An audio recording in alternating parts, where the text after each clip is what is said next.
I'm Owen Bigland. This is the Inside Edge video blog. Not a week goes by when I don't get a number of emails from people that have bought my book saying they bought it, enjoyed it, read it several times, or bought another copy to give to a friend or family member, and really found it to be a fantastic read and a good introduction to getting your money working for you and creating passive income flows, which is the only way you're going to do it if you want to retire early or be able to retire with any type of nice retirement package. I also get a lot of emails from people and comments on my YouTube blog from people that have been following my blog for years, have learned a lot. Many of these people have become clients of mine. I think every year I probably work with about 10 or 12 people that come off my video blog alone on the buying or the selling side. Lately though, for the last 6 months or so, since the market has started to kind of cool here, detached homes are well off their highs from 2 years ago. We're seeing the luxury condos coming off in price. Maybe we're getting early stages of it, maybe with the condo market in downtown Vancouver. Prices haven't come off much, but the market is cooling for sure. Days on market are going up, sales are down. So lately I've been getting a lot of people emailing me thanking me and saying, Owen, I've owned my home I bought it a year ago or 2 years ago, and you're reassuring me, and that's what they appreciate. I bought the house, now I'm seeing that prices and sales are maybe starting to come down. Everybody gets a little bit worried. They watch my blog on the value and really the benefits and the magic of just simply buying and holding real estate for long periods of time, 8 to 10 years minimum, but try and hold it for 20 or 30 years if you can, if it's an investment property or a principal residence. The longer you keep it, the better it gets. So I'm getting more and more people all the time now that the market's cooled a bit, that I'm kind of like a comfort blanket to them. And I really appreciate it. And that's one of the main reasons why I do this, to help people simply stay the course. Because remember, I've been in this business over 30 years. I walk the walk. I've been here. I've been through so many market corrections and bull runs, I've lost count. And I'm telling people forever, just to simply ignore the short-term volatility. Ignore all the doom and gloom that's out there right now. The negativity goes up and it goes down as the market goes, but it's always out there. And right now, as I speak into early 2019, let's face it, the doom and gloom out there is at a fever pitch again. Interest rates are slowly starting to creep up. We've got a bunch of unwielding taxes from this NDP government and more coming down the road. The economy is kind of teetering on a balance here. TSX is down. We've had some pretty big corrections in the S&P 500 and the Dow in the US. It's come back a bit now, but it's been very volatile. So people are looking now to be kind of reassured. Two reasons why I do this, and I've talked about it before, is to first off try and bring some people over from the dark side. And I usually bring a number of them, several hundred a year over. I'll get people that'll email me, and I work with a lot of them every year, probably about 7 or 8 this year alone, that I was introduced to them via one of these doom and gloom type blogs where they kind of just got tired of these guys cherry picking all the negative stuff and not ever talking about the positives, the good things that real estate and buying good dividend paying stocks and just holding them, monitoring them and keeping them will do for you. Instead, they cherry pick the negative stuff. They got burned out from it, saw one of my links on their site and came over, started watching my blogs and started connecting with what I'm saying, that there's two sides to it. Real estate will do some wonderful things for you. If you buy the right unit, don't overcommit to it, leave yourself a buffer, buy the right unit and keep it. Enjoy it and live in it. So let me break it down here. I'm always looking for ways to try and different angles and different ways I can try and put this through to people. So as I speak, as we know, the negativity out there, market's going to crash. This is the big one. I'm seeing people thinking the Vancouver real estate market's going to correct 50, 60%. Which I saw back in 2012, which I saw back in 28, which I saw back in the 80s. I've been seeing this forever. Run-of-the-mill corrections are pretty normal, as I've always blogged about here. Expect them. We're overdue for one. Run-of-the-mill is 5, 10, 15%. We'll see where it goes. But let's break it down here. So, if you're looking to buy a house right now, you're pre-approved. There's basically 3 types of buyers out there that I work with. I am either going to sell a house to a first-time homeowner who's going to live in the house, and the unit, the townhouse, or the detached house as a principal residence. Or I'm going to be selling this unit to an investor. Or the third option is it's a speculator or a flipper. And I don't do very much work with flippers, as you guys know. I do some, not doing any right now, and haven't done any for quite a while. Flipping properties and condos is a really easy game to predict. You do not want to be buying and trying to flip properties today. And you wanted to be out of that probably since last summer. But it's a very easy thing to predict. You want to catch the early stages after a market's come down.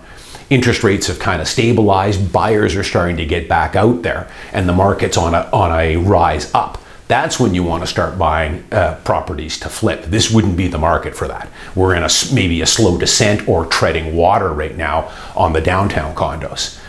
So that one's an easy one to predict. It comes and goes, and I've done many blogs on speculators or flippers. It's a game that you have to be incredibly experienced at. It's only for the pros.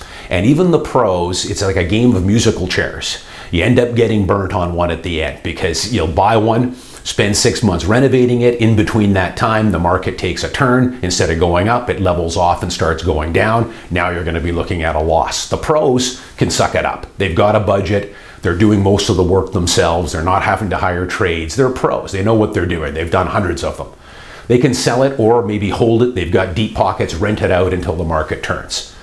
So that's speculating. Let's get that off the way here. The next two type of buyers are, let's talk about the principal residence buyer. So if you're looking to buy a home right now, you're renting currently, you're paying $2,300 a month for a one bedroom or $3,500 a month for a two bedroom, you recognize the need to own your home as opposed to renting it. You're getting ready to pull the trigger now and you're shopping around. Well, I would advise you that if you've got, the financing in order, you can comfortably afford it, you've left yourself a buffer, you find the right house at the right price, you pull the trigger on it. Will you get a better buying opportunity down the road? Maybe, maybe not. Depends on what interest rates do and new taxes and all kinds of other things. But it shouldn't really bother you or concern you all that much what this market does 6 months from now or a year from now or a year and a half, really. My advice would be to buy, move into it. You need a roof over your head, and that's the beauty about real estate. It does double duty. It's one of the only assets that does that. First off, it does a few things that are quite magical, really. The first thing is leverage. You're able to buy a appreciating asset with 20% of your own money and borrow the other 80%. Again, my caveat is don't overextend yourself. Generally, if you're putting 20 to 25% down, you're using pretty conservative leverage there. But that's the beauty of it. 80% borrowed money, 20% of your own money. It's tangible. Buying a home, before you look at it as far as an investment when you're buying your principal residence, you need a roof over your head. You need shelter for you and your family. The alternative is to rent and pay pretty much the same amount of money outlay every month that what you're paying for rent, which you're getting zero back for. So your principal residence should always be looked at first as shelter and stability for you and your family. You're not living like a gypsy. You don't have to get a rent eviction. You don't have the landlord telling you he's going to sell it in 4 months and you got to be out. You've got stability there with home ownership. It's shelter. And the other thing is, of course, is if you keep it, like I've always recommended for 20, 30, 40 years, whatever, it's going to be the best investment you've ever made, and that's a fact. Partially because all that capital gain is going to go to you completely tax-free with the principal residence exemption. It's funny how the renting versus owning camp, they never talk a lot about that kind of stuff.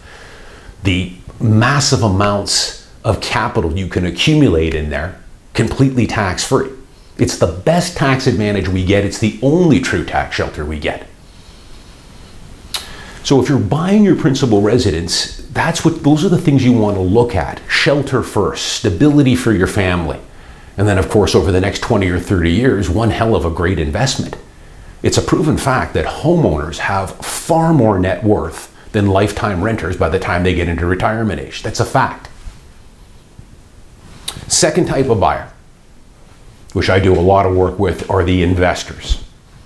So this is a guy that's going to come to me, Owen, I want to buy a 1-bedroom condo, which I usually recommend as an investment property, a studio, junior one bedroom. That's going to give you your best cap rate, and it's going to give you your largest demographic of potential tenants. Comes to me and says, I want to buy an investment property. I'm going to sell him a $650,000, 600 square foot 1-bed with parking in Yaletown that's 15 years old. We find the right unit, we negotiate the price. I'm going to get you into a good strata where there's no issues, depreciation report, reasonable maintenance fees, contingency fund. We'll buy it. Put a tenant in there, charge $22.50 a month. That rent, of course, will continue to go up. Stay tuned for a blog I'm going to do on rental rates again. I do that every 6 months or so. Rental rates are out of control now. It's a landlord's dreamland, as we all know, and I don't think that's going to stop anytime soon. Put a tenant in there and just keep it. Let the tenant do all the heavy lifting for you. He's going to be paying a good percentage of all of your interest, all your maintenance fees and your property taxes, and maybe even probably chipping off a little bit of your principal payment as well every month on that $22.50 or $2,300 you're going to get on that 1-bedroom. So if you're an investor, you buy it. What the market does this year or next year or the year after that, again, shouldn't matter to you. Why would it? I've sold you a quality, good 1-bedroom unit that you are going to have 10 tenants beating down your door, giving you applications to rent. Young professionals making $100K and more a year.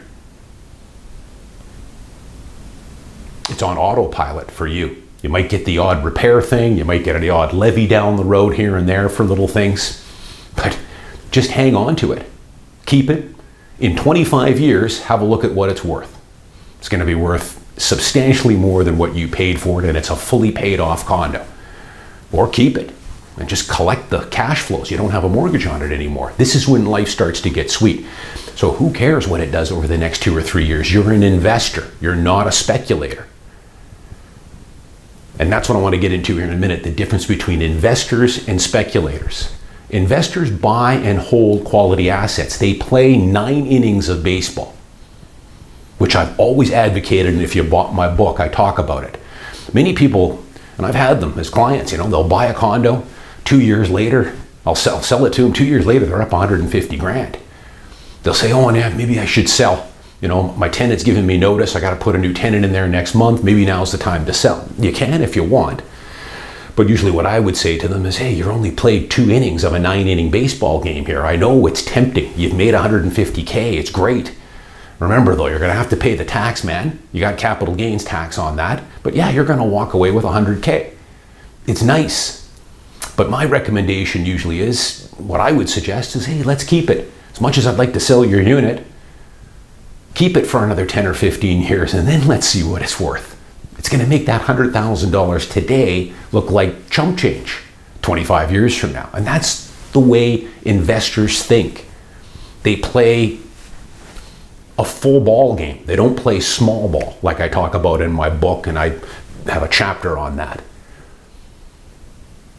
That's what investors do. Speculators, on the other hand, speculators, flippers, they're concerned with price. That's all they're concerned about, and what the market does next week or next month or in 6 months. And speculating is a tough game, timing markets. Look at the stock market.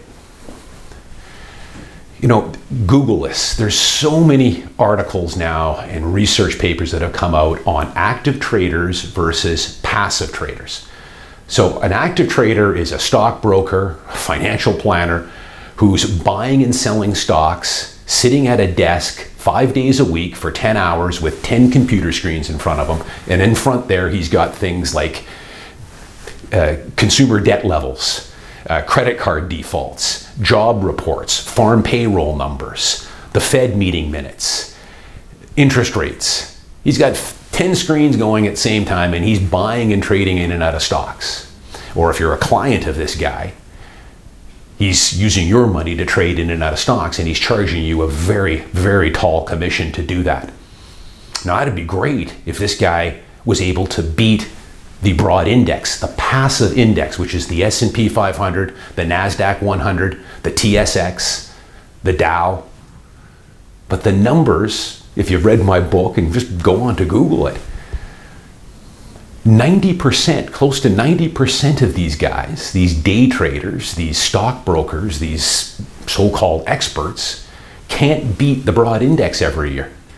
So here they are spending 10 hours a day, 5 days a week, and then maybe some more time on the weekends, studying a whole bunch more statistics and stats and research. And they can't even beat a guy like me who's putting money every month into the S&P 500.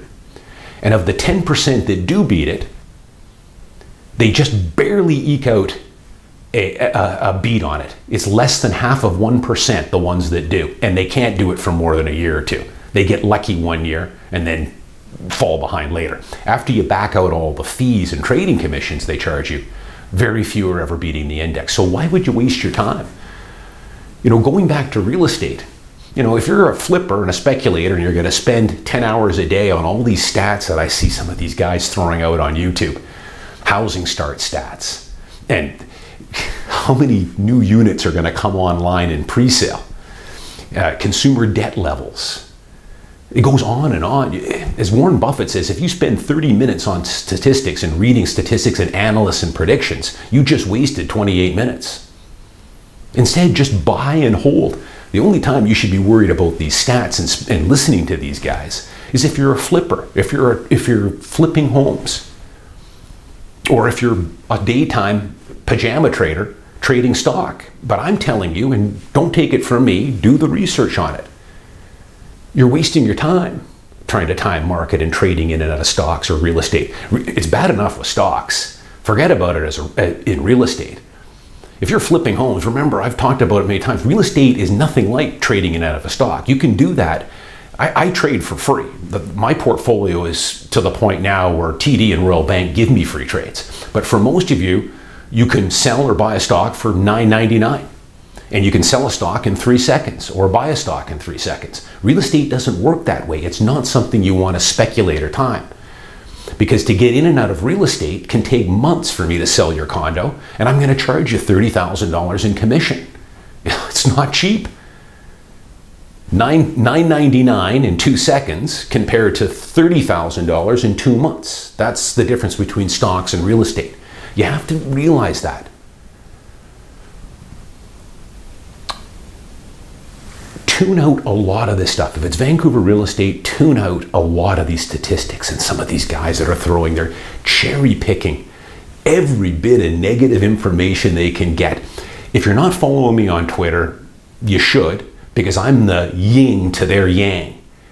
I cherry pick more of the positive stuff and what real estate will do for you and what stock investing in the long term will do for you, as opposed to cherry picking, which what these guys do, all the negative stuff only. I also will do some of the negative stuff. I think I'm one of the few people out there that really paints a balanced approach to real estate and investing. Markets don't go up in a straight line. There's going to be ups and downs. There's volatility.